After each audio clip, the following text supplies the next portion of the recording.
দেখো ঠিক আছে আশা। হ্যাঁ, বিসমিল্লাহ। লাউ আর মাংসটা একটু কষিয়ে নিই, তারপর এখন চাল আর ডালটা দিয়ে দিচ্ছি। লবণটা কম হয়েছে, পাতা দিয়ে দিচ্ছি।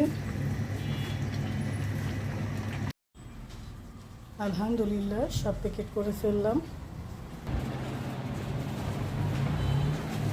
আসসালামু আলাইকুম, সবাই কেমন আছেন? আলহামদুলিল্লাহ আমি ভালো আছি। চলে আসলাম আমার রান্নাঘরে। আজকে কিছু গরিব অসহায় মানুষকে খিচুড়ি রান্না করে খাওয়াবো। খিচুড়িটা রান্না করব ভাতের চাল দিয়ে। আমি মুগের ডাল আর মসুরের ডালও দিয়ে দিয়েছি। খিচুড়িটা গরুর মাংস দিয়ে রান্না করব। মাংস বসিয়ে দিয়েছি। খিচুড়ির মধ্যে আলু দিব, লাউ দিব, ধনিয়া পাতা দিব। আলুটা দিয়ে দিচ্ছি।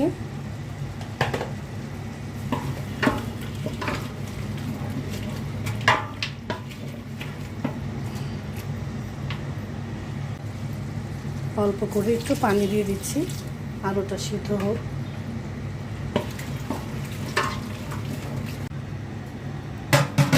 ঢেকে দিচ্ছি।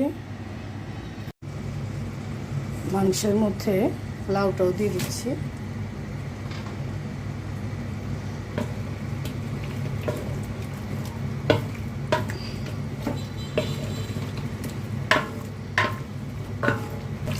লাউ আর মাংসটা একটু কষিয়ে নিই, তারপর চালটা দিয়ে দিব। এখন চাল আর ডালটা দিয়ে দিচ্ছি।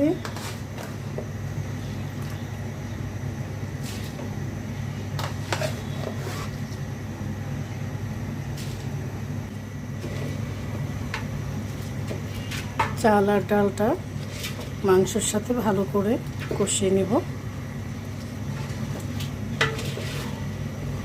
কাঁচামরিচ দিয়ে দিচ্ছি।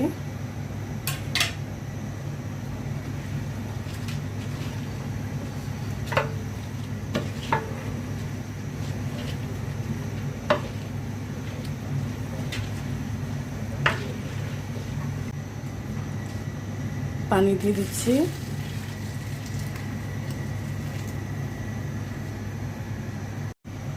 লবণটা কম হয়েছে, আমি আবার একটু লবণ দিয়ে দিচ্ছি।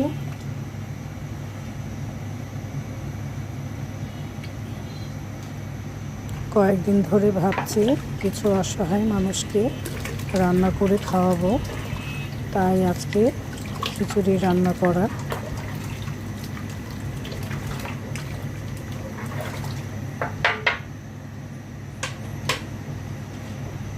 ঢেকে দিচ্ছি। এখন খিচুড়ির মধ্যে ধনিয়া পাতা দিয়ে দিচ্ছি।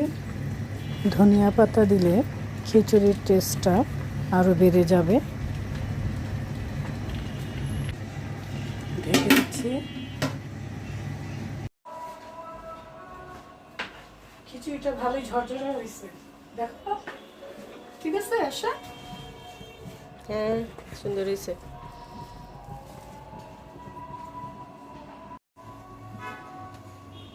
বিসমিল্লাহ।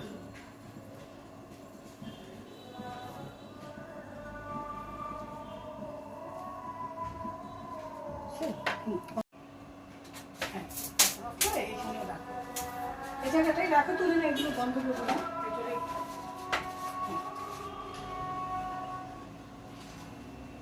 টাইমটা ঠিক আছে না? একটা আজান উঠিয়ে দিছে, এখন দিতে পারবো, ভালো হবে না?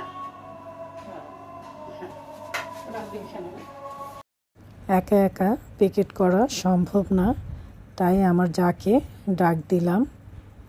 ও আর ওর মেয়ে আমাকে হেল্প করছে। আলহামদুলিল্লাহ সব প্যাকেট করে ফেললাম। এখন আপনাদের ভাই নিয়ে যাবে বিলি করার জন্য। গরিব অসহায় মানুষকে দিলে কখনো কমে না, বরঞ্চ তাদের দোয়াটা পাবেন। তাই আপনারাও চেষ্টা করবেন সব সময় অসহায় মানুষের পাশে থাকতে। যে যেরকম পারেন অল্প পরিসরে হোক, কোনো অসুবিধা নেই। এই তো খাবারগুলো এখন নিচে নিয়ে যাচ্ছে। সবাই ভালো থাকবেন, সুস্থ থাকবেন, অসহায় মানুষের পাশে থাকবেন। আল্লাহ হাফেজ।